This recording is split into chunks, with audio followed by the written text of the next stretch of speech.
एक राजा था। वह बैसाख माह में प्रतिदिन ब्रह्मा मुहूर्त में उठकर गंगा जी में स्नान करता था। राजा का आदेश था कि मुझसे पहले गंगा जी में कोई भी स्नान नहीं करेगा। राजा जब गंगा जी में स्नान करने जाते थे तो उन्होंने प्रतिदिन शांत जल के स्थान पर हिलता हुआ हलचल युक्त जल दिखाई देता था। तो राजा को संदेश होता था कि निश्चय ही मुझसे पहले कोई प्रतिदिन गंगा जी में स्नान करता है। अतः राजा के नदी के तट पर पहरेदार बिठा दिए। गंगा जी के तट पर एक वृक्ष था।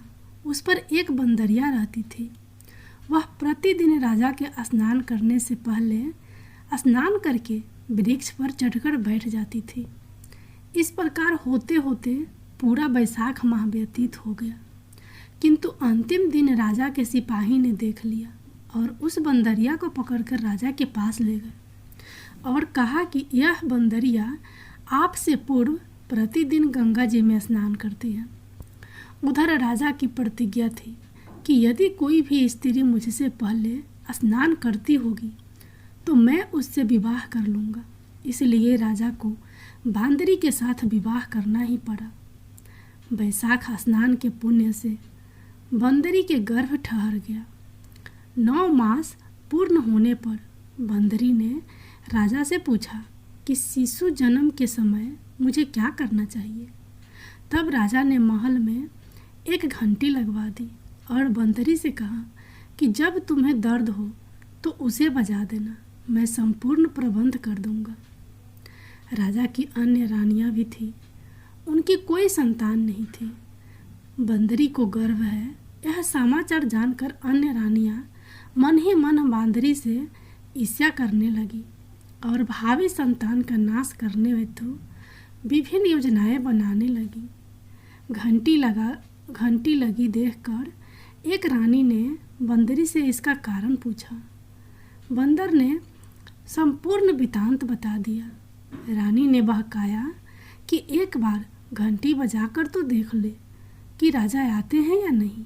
बंदरी ने घंटी बजाई तो राजा दौड़े दौड़े महल में आए और घंटी बजाने का कारण पूछा। इस पर बंदरी ने उत्तर दिया कि मैंने तो रानियों के कहने पर घंटी बजाई थी। तब रानियों ने राजा से कहा कि यह तो पशु और न जाने कितनी बार घंटी बजाएगी। इस प्रकार कहकर उन्होंने घंटी को हटवा दिया। कुछ दिनों बाद बंदरी के शिशु जन्म का समय आया तो उसने अन्य रानियों से पूछा कि मैं क्या करूं। तब रानी ने कहा कि तुम आंखों पर पट्टी बांध कर सो जाओ। बंदरी के बैसाख माह के स्नान के पुण्य प्रताप के रूप में एक सुंदर पुत्र हुआ। शिशु के जन्म होते ही उसके रोने से पूर्व ही रानियों ने उसे एक टोकरी में रखकर दासी को दे दिया और आदेश दिया कि इसे नदी में बहा कर आओ और उस शिशु के स्थान पर एक पत्थर रख दिया। राजा को भी कहलवा दिया कि बंदरी ने एक पत्थर को जन्म दिया। राजा ने सुना तो उन्होंने भी संतोष कर लिया कि जब दूसरी रानियों के संतान नहीं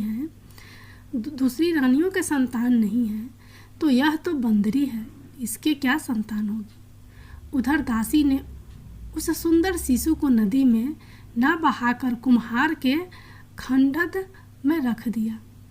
दूसरे दिन कुम्हारिन खंडद में आए तो वहाँ एक सुंदर शिशु को रोते हुए देखा। कुम्हारिन भी निसंतान थे।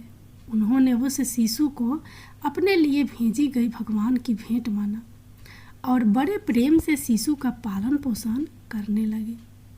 कुछ बड़ा होने पर बालक को यह ज्ञात हुआ कि वह रानी बंदरी का पुत्र है, जिसको रानियों ने मरवाना चाहा था।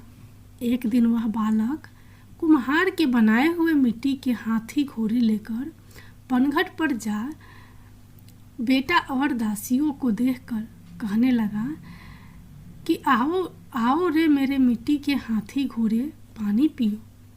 जब दासियों ने यह बात सुनी तो वह हंसने लगी और बोली, अरे मूर्ख, कभी मिट्टी के हाथी घोड़े भी पानी पीते हैं क्या? इस पर उस बालक ने कहा कि कभी बंदरी के भी पत्थर जन्म लेता है क्या? उस बालक की यह बात दासियों ने जानकर महल में कहीं तब रानियों ने दूसरे दिन विवश मिलाकर लड्डू भेज दिए। ईश्वर की कृपा से लड्डू गोंद और बादाम के हो गए और उन लड्डुओं को खाने से उस लड़के की मृत्यु नहीं हुई। यह समाचार दासी ने रानी को कहा और रानी ने राजा से कहकर कुम्हार को देश से निकलवा दिया। कुम्हार वन में रहने लगा। तत्पश्चात अगले वर्ष चित माह में माता गणगौर के पूजन का दिन आया तो वह बांदरी का पुत्र 108 करवे और 108 गोली लेकर तथा घड़े में पानी भरकर बगीचे के बाहर बैठ गया। उधर राजा की और साहूकार की पुत्रियां गणगौर बनाने के लिए मिट्टी लेने के लिए आई तथा बगीचे में खेलने और झूलने लगी। इस कारण कुछ समय बाद उन्हें प्यास लगी। तब उन्होंने उस बंदरी के पुत्र से जल पिलाने के लिए कहा तो उस बालक ने उत्तर दिया कि मेरे पास एक गोली है, उसे खाते जाओ और मेरी चारों ओर फेर लगाती जाओ, तब मैं तुम्हें जल पिलाऊंगा। इस पर पहले तो कन्याओं ने मना किया, किंतु प्यास तीव्र होने के कारण मान गई। इस प्रकार गोली खाने और उस युवक के साथ फेरे लेने से वह गर्भवती हो गई। बाद में जब उनके माता पिता को यह ज्ञात हुआ तो वह सभी कुम्हार के पास आए और संपूर्ण वृत्तांत सुनाया तथा कहा कि तेरे पुत्र ने हमारी कन्याओं से विवाह किया है, अब तुम्हें इन्हें अपने पास रखना होगा। तब कुम्हार ने निर्धन होने के कारण असमर्था व्यक्त की 2 कन्याओं के माता पिता ने बहुत सारा धन देकर अपनी कन्याओं को कुम्हार के घर विदा किया और कुम्हार के घर 108 बहुएं आ गई और कालांतर में उनके 108 ही पोते हो गए। कुम्हार ने समस्त नगरी को भोजन हेतु निमंत्रण दिया और राजा को भी बुलवा दिया। राजा के यहाँ से रानी बंदरी के अतिरिक्त सब भोजन हेतु पधारे। तब राजकुमार राजा की आज्ञा लेकर बंदरी को लेने रथ पालकी लेकर गया और लाकर सभा में सबसे ऊंचे सवर्ण आसन पर बिठाया। राजकुमार ने अपनी सभी पत्नियों को समझा दिया था कि बंदरी मुझे जन्म देने वाली माता है।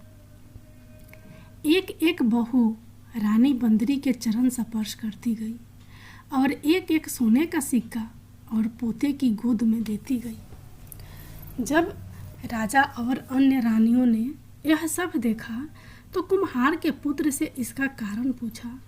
रानियों को तो संदेह होने लगा कि यह अवश्य ही बंदरी का पुत्र है।